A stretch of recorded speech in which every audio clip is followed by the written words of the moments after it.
गू चांगे का नौकर कहता है आपका प्रतिद्वंद्वी मैं हूँ।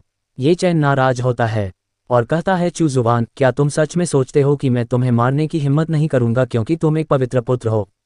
गू चांगे कहता है सामान्य परिदृश्य के अनुसार मुझे डर है कि ये चेन ने अपनी कमजोरी से चू हुआन को हरा दिया होगा, फिर वह अपनी स्थिति को स्थिर करने और अपनी खेती को बढ़ाने के लिए समय पाने के लिए दांव आदि लगाएगा। अपनी खेती की प्रतिभा के साथ वह आज की शर्म का बदला लेने के लिए कुछ साल बाद मेरे सामने खड़ा होगा और जब वह समय आएगा तो मैं संभवतः मर जाऊंगा। गू चांगे स्माइल करता है और कहता है लेकिन मैं एक ट्रांसमिग्रेटर हूं तो ये कैसे संभव है कि मैं ऐसे शास्त्रीय परिदृश्य को नहीं जानता। मैं आसानी से ऐसा नहीं होने दे सकता।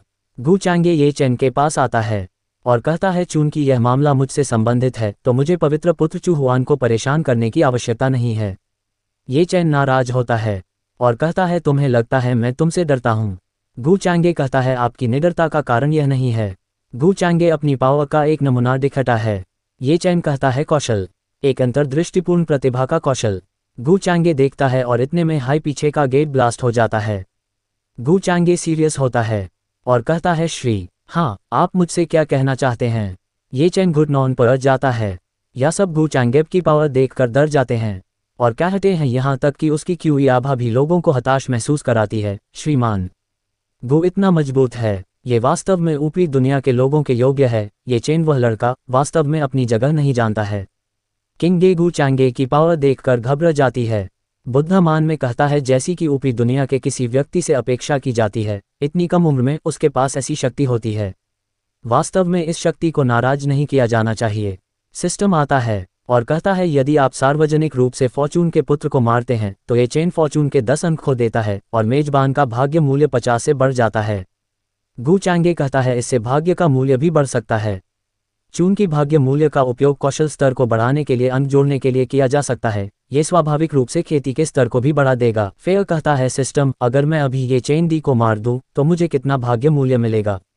सिस्टम कहता है यदि आपकी किस्मत बहुत अच्छी है तो आप हरवेन द्वारा सुरक्षित रहेंगे, लेकिन आपके वर्तमान भाग्य मूल्य के साथ आपको अपनी किस्मत का उल्टा असर होने का खतरा है। गू चांग कहता है क्या इसका मतलब यह है कि भाग्य के पुत्रों को अपमानित करने से दुर्भाग्य होगा। कोई आश्चर्य नहीं कि मेरे भाग्य का मूल्य काला है।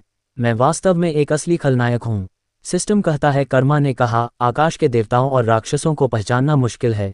ये चेन को मारने के लिए आपकी वर्तमान ताकत मुश्किल नहीं है, लेकिन अज्ञात चर की एक श्रृंखला को ट्रिगर करेगी क्योंकि आप सबसे बड़े परिवर्तनशील हैं। गू चांग कहता है दूसरे शब्दों में, हालांकि मैं अब उसे मार नहीं सकता, लेकिन मैं उसे दबाकर उसकी किस्मत को कम कर सकता हूँ। जब समय आएगा मैं ये कर सकता हूँ, है ना।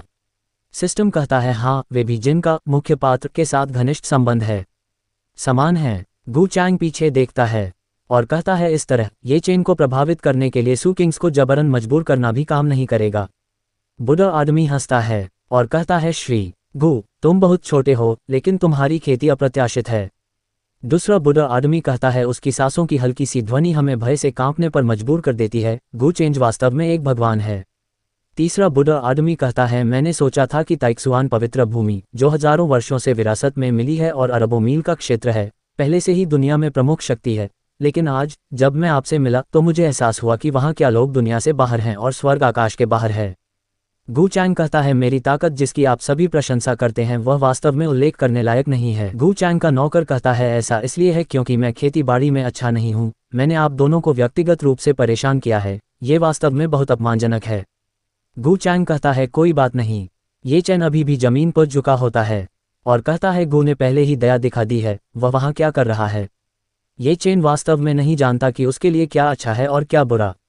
नहीं, ये संभव नहीं है, ये सच नहीं है, ये सब आपकी वजह से है, ये सब आपकी वजह से है।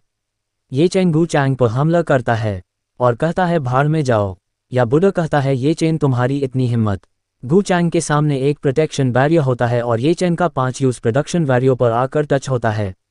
गू चांग अपना हाथ आगे करता है और कहता है केचुए ने पेड़ को हिलाने की कोशिश की। गू चांग ये चेन को एक चांटा मारता है, ये चेन दीवार में जाकर लगता है। फेयर पब्लिक कहती है ये चेन ने संप्रदाय के नियमों की अवहेलना की और कई बार सम्मानित अतिथियों का अपमान किया। उसकी संस्कृति को तुरंत अवरुद्ध कर दिया जाएगा और उसे कालकोठरी में भेज दिया जाएगा। वह वहां श्रीमान की प्रतीक्षा करेगा।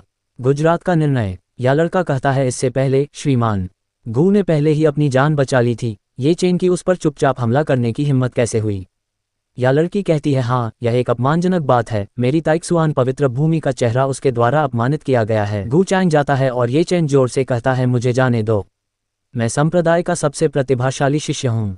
संप्रदाय की आशा गु चैंग सुकंग के पास से गुजारता है और कहता है सेंट क्विंग, मैंने सुना है कि आज रात चंद्रमा बहुत सुंदर है, मुझे आश्चर्य है कि क्या आप मुझे कुछ चेहरा दे सकते हैं। सुकिंग का बाप कहता है हाँ हाँ हाँ हाँ श्रीमान, इस मामले के बाद भी गु में इस प्रकार की सुंदरता रह सकती है, आप वास्तव में एक खुले विचारों वाले व्यक्ति हैं, मेरी बेटी स्वाभाविक रूप से खुश रहेगी। सुकिंग का बाप मान में कहता है अगले 100 वर्षों के लिए हमारे संप्रदाय का भाग्य इस आदमी के हाथों में है, आप इस समय भ्रमित नहीं हो सकते। सुकिंग कहती है हाँ। ये चैन के मुंह से खून आता है और वह हीन पर बेहोश हो जाता है। सिस्टम कहता है आपकी हृदय स्थिति खराब है, भाग्य में 100 अंकों की हानि, मेजबान स्वर्गीय जीवन मूल्य प्लस 500। गु चैंग स्माइल करता है और कहता है तो भाग्य के इस बच्चे के लिए प्रणाली बहुत प्रभावी नहीं है, हालांकि यह थोड़ा परेशानी भरा है। प्रक्रिया धीरे धीरे मुख्य पात्र को मौत की ओर खींचती है।